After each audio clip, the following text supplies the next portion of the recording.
जय सीताराम दोस्तों। जब श्री राम ने महाबली बाली का वध किया तो बाली प्रभु से बोले, धर्म हेतु अवतेरहूं गोसाई, मारो ही मोहि व्याध की नाई। मैं बैरी सुग्रीव प्यारा, अवगुण कवन नाथ मोहि मारा। अर्थात हे प्रभु, आपने धर्म की रक्षा के लिए अवतार लिया है और मुझे छिपकर मारा। मैं बैरी और सुग्रीव प्यारा, आपने किस दोष के कारण मुझे मारा। प्रभु बोले, अनुज वधु बदनी सुतनारी, सुन सठ कन्या समय चारी। इन्हीं कुदृष्टि बिलोकहि जोई, ताई बधे कुछ पापन होई। अर्थात हे मूर्ख, सुन, छोटे भाई की स्त्री, बहन, पुत्र की स्त्री और कन्या, ये चारों समान है। इनको जो भी बुरी दृष्टि से देखता है उसे मारने में कुछ भी पाप नहीं होता।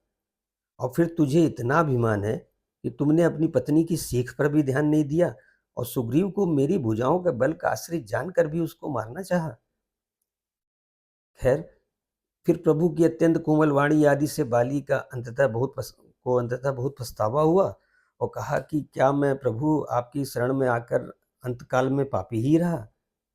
बाली की पश्चाताप भरी अत्यंत कोमल वाणी सुनकर श्री राम जी ने अपने हाथों से बाली के सर को स्पर्श किया और कहा कि मैं तुम्हारे शरीर को अचल कर दूं, तुम प्राणों को रख लो।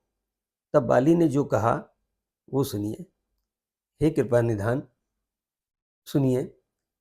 जन्म जन्म मुनि जतनु करही, अंत राम कहीं आवत नाही। जासु नाम बल शंकर काशी, देव सवत समगत्य अविनाशी। ममलोचर गोचर सोई आवा, बहुर के प्रभु अस बने ही बनावा। अर्थात मुनिजन प्रत्येक जन्म जन्म में अनेकों प्रकार के साधन करते रहते हैं, फिर भी अंत समय में राम नाम मुंह से नहीं निकलता।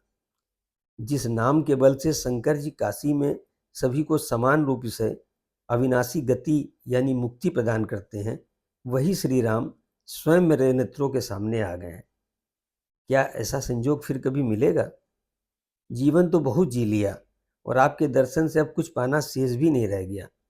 जीवन तो और भी बहुत मिल जाएगा, मगर करुणा निधान, ऐसी मृत्यु दोबारा नहीं मिलेगी।